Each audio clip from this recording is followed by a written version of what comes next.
companies are AI focused these days, but I don't know what that means. I can't find the AI component sometimes. I'm excited to have a guest who could help us figure this out. Please welcome David Fung to the show. He is a former tech executive, 23 years in tech and 15 years at Salesforce. He is now an executive coach working with hundreds of founders and leadership teams. He is the creator of the Wait, Trade, Designate diagnostic tool, which a growing number of startups are using. David, welcome to the show. How are you doing?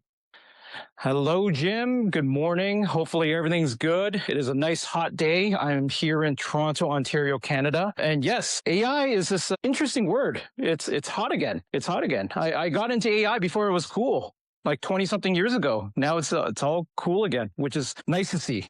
What did we call it 20 years ago? It wasn't AI 20 years ago, was it? It was Eliza. Do you remember the first video game, Eliza, that acted like AI?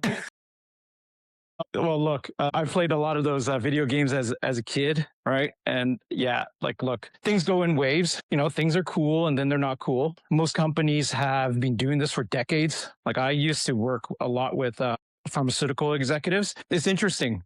The pharma industry has been using AI 30 plus years, a lot in their research and development. That's where a lot of my formal education came from, computational chemistry. So that's another story on its own. Why the hell did I do that? And why am I doing what I'm doing now? But look, it's been used. It's been used. So, but look, that's another story for another day. We'll talk more about what I'm doing today. Let's do. So why are all of these companies claiming to be AI if they're not? Don't they figure out that people are eventually going to see through that? Well, look, so back in 2010, right? What was big? What was coming up big at that time? Twitter, right? You remember Foursquare? Social media was the thing back in the 2010s. So if you said social, social this, social that, you were cool. Early 2010s, iPhone came out in 2007, if I'm not mistaken. If you said your company was mobile, then you're cool all of a sudden. It doesn't mean they were actually good at either social or mobile. And it's just following a trend. And that's a problem on its own, right? It's really trying to get that recognition, getting the search engines to recognize you. It's about relevance. But if you have relevance and you're not authentic about it, you will be found out very, very quickly because, it's all at the surface level, Jim. We got to have some depth to us. Right. But there is no depth. If we're claiming to have AI and we really don't, eventually someone's going to figure that out and do a Reddit post on it. And, Yeah. Market forces will tell you very quickly. So here's the best analogy for the folks that are listening and like, okay, how do I tell the difference? Here's what's going to happen in the market. I liken it to, I love to go to downtown Toronto. In downtown Toronto, there are so many nice restaurants. And here's the beauty of that ecosystem. If your restaurant sucks, you're not going to be open within the next 6 months because the market will dictate whether they like you or believe in you or trust you or not. I believe the same thing is happening as we speak. There are a lot of companies that are still just, they have a wrapper around ChatGPT, why around it. It's not going to last for much longer. Right. Well, I notice it here as the companies come through and try to get interviewed, and all of a sudden, every company that I get pitched is an AI company, and this company is an AI company to help you with your dogs. And I'm like, what? A dog company? Come on. We've jumped the shark. We've jumped the shark. Yeah. Here's how you know a company is actually really good at AI. It's when you don't see the AI anymore. When you don't even notice, when it just becomes ubiquitous around you. So like let me give you a story here. 15 years ago, I was interviewed for, my last employer, Salesforce. And back then social media was social media, the Twitters of the world, all that stuff was starting to get really big. Mobile was, making everything mobile was very big. And I remember in my interview, Jim, what they asked me was, Dave, where do you think things are going in the next 3 to 5 years? How do you know that social media and mobile will be successful at Salesforce? And my answer was very unexpected. What I said was, we don't even notice it anymore. When you stop noticing it, and it just becomes part of the ecosystem, part of life, then it's successful. It's just like the internet. We're not very far because McDonald's still can't figure out what I'm saying, Many different words they have to learn. You should figure out that your AI only needs about 1,000 words, like Big Mac and fish fillet. They still can't even get my McDonald's order right. So Yeah, well, yeah. So see, there lies the problem right there. You notice that is not there. When you notice this, when you actually can just talk to a system and just in your natural language, and it responds correctly most of the time. Like if you say, "Hi, I want a Big Mac with a Happy Meal," and all this, and it just works, then you know the technology is part of life. But when you consistently notice that there's something wrong, they haven't done it successfully. They're not there yet.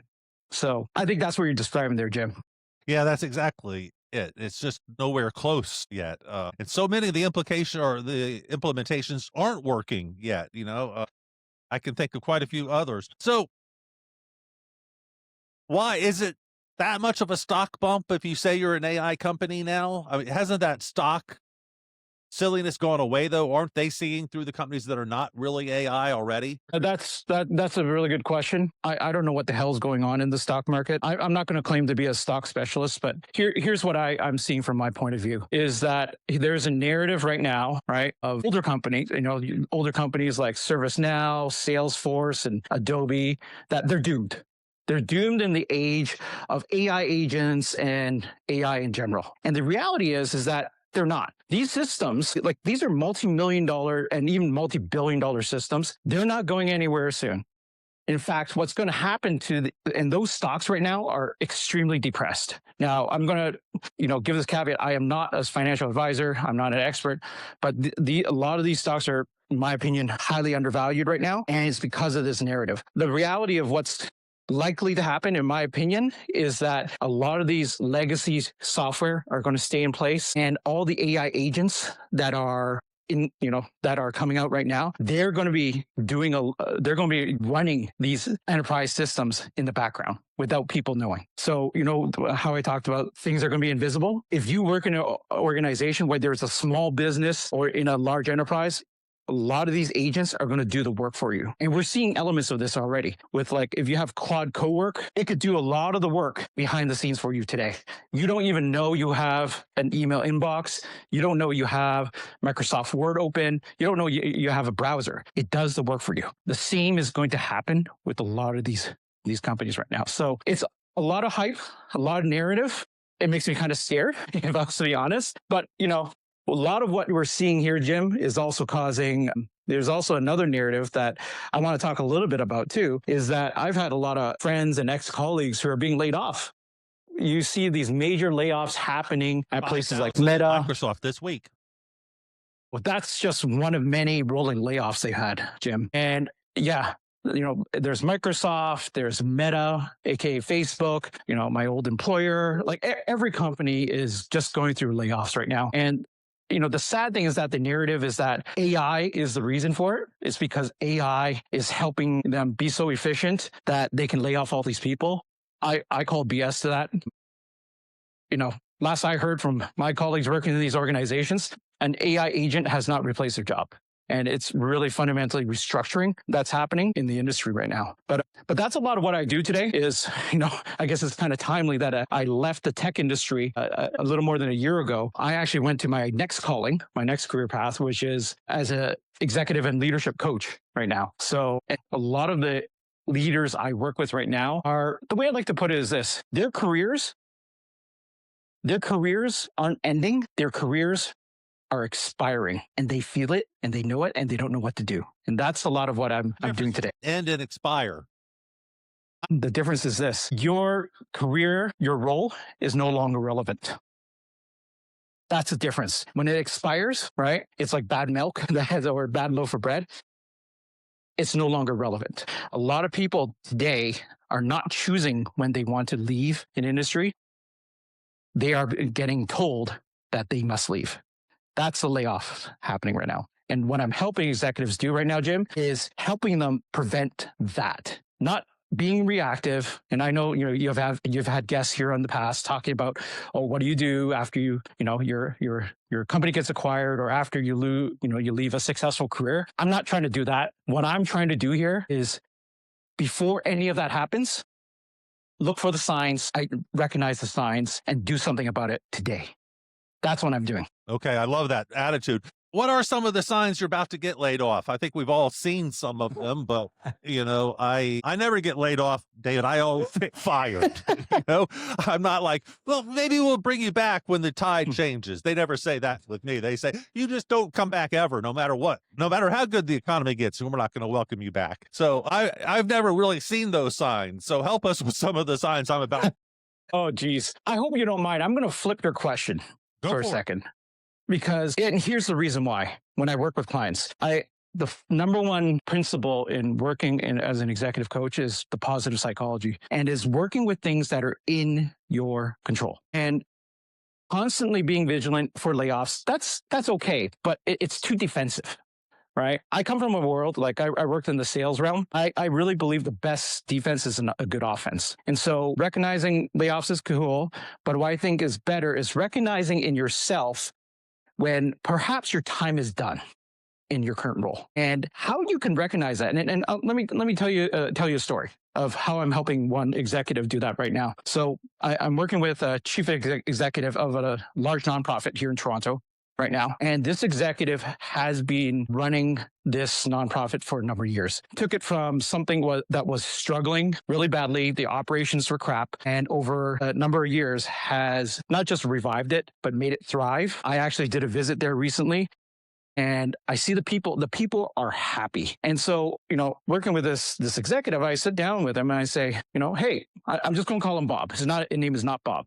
I go, hey, Bob, everything looks great here. What is the issue? And he was telling me, Dave, it just doesn't feel right anymore. This job doesn't give me the energy anymore. And so what we did there, right, was instead of wallowing in all the sorrow, we did an energy audit. And so what an energy audit is this: you look at your typical weeks. Okay, Jim, I said, definitely look at your tasks, but for everything you did this week, every meeting you went to, everything you did, put it on a matrix and measure what was your competency level for that task and what was your energy level for that task. Energy and competence. Here's the thing that we found with this executive. Where their energy was lowest, but their competency was highest, it was for the very things that their core job requires. I'm going to say that again. What their job requires of them, the core part of their job, all those tasks, their energy was lowest and their competence was highest. That is a huge sign for this executive that he was ready to do something else because their energy was being sapped for the things and they weren't growing anymore. So that's my flip of the question there. Being proactive. I get that. Yes. Yeah.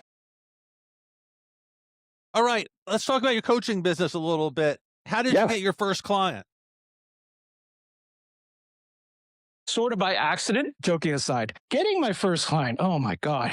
So when I tell you something, when I left corporate, that was the first thing people asked me, how are you getting your first client? And my answer was, I have no clue, my friend. But here's what I honed in on from my years in sales was the best clients you get are always referrals. And so, number one was to nurture my network and to ensure that people knew what I was doing. And because people saw me differently. If you look at my resume, I was doing totally something different, not coaching per se. So people had to understand what I was doing. And I had to be loud about it. Loud on LinkedIn, repeating it on LinkedIn, calling people, making sure they know what I am doing today. That is number one, right? Number two, that I don't think gets talked enough about is my online presence. So traditional online presence, if you go to traditional web people, they say, hey, optimize your search engine optimization. But here's the reality of how people find you today, Jim. They're going to go into ChatGPT or Claude or Gemini, and they're going to search David Fung coach or Toronto tech executive coach. They'll search something like that, obviously in a phrase, in a prompt. And if your digital presence is not optimized for ChatGPT or these other models to pick you up, that's like being on page 10 of Google. And so that was the other thing I invested in. Fortunately, I am a techie. I know how to do this stuff myself, right? So I re-optimized my digital presence so that ChatGPT and Claude would start picking me up. What does that exactly mean? What exactly did you do, David? Well, number one is I have a podcast on that I've been running for the last 3 years, the Coachful Coaching Leadership Podcast. I have a lot of content there, right? I have a lot of content there, but it was, and what these LLMs do, like the Geminis of the world, the Claudes of the world, what they do very well is that they're not just searching for structured data. They're great at searching unstructured content such as videos, right? And audio, basically like what we're doing here today. And so what I did was I went through a process of like optimizing, consolidating a lot of the information I had in Spotify and Apple and YouTube, and making sure, and this is where some of the tricks come in, tricks of the trade, is to making sure that all of these are findable and attributable back to me.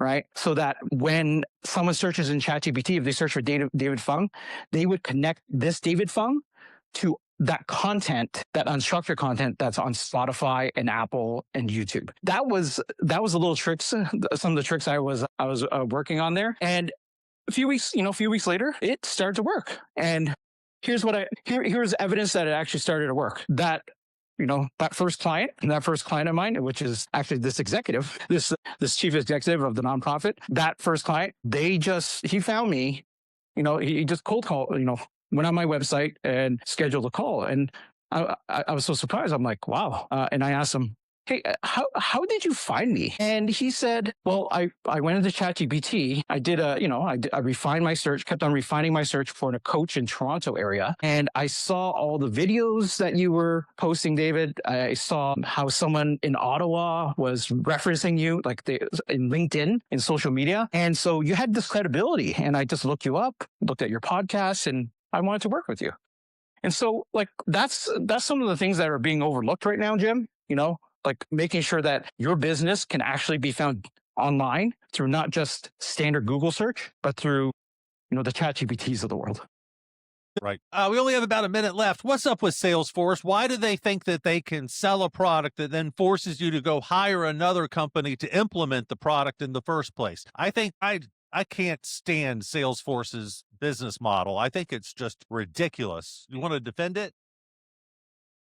I don't want to defend it, and I don't want to say good or bad about it. And here's why. I was there 15 years. They treated me well. It was a great career I had there. Their business model, I don't know. Here's one thing I'll tell you right now is that, starting my own business and being an entrepreneur, would I use an enterprise-grade CRM? No. I would use something smaller. I wouldn't use something like Salesforce. That's what I could say. So it's not for someone like me. But look, here's what I would say about my former employer. I've worked for a lot of companies, and even on my worst day at Salesforce, it was still one of the best companies I worked for. So right. Well, that says a lot. I have nothing bad to say about it. All right, David, how do we get in touch with you, find you online, all of that, please? Yes, you can find me online, Coachful Coaching. So it's coach with a F-U-L at the end, coachfulcoaching.com. There you'll find my coaching services, my podcasts, what I do for speaking. And as well, you'll find, if you look for me on LinkedIn, I am very active on LinkedIn. And look, I'm here to help leaders out there, startup founders, executives in Fortune 500. I help you get unstuck with the problems that might be marring you right now. David, great stuff. Thank you so very much. And we'd love to have you back. Thanks a lot. All right. Thank you. Goodbye.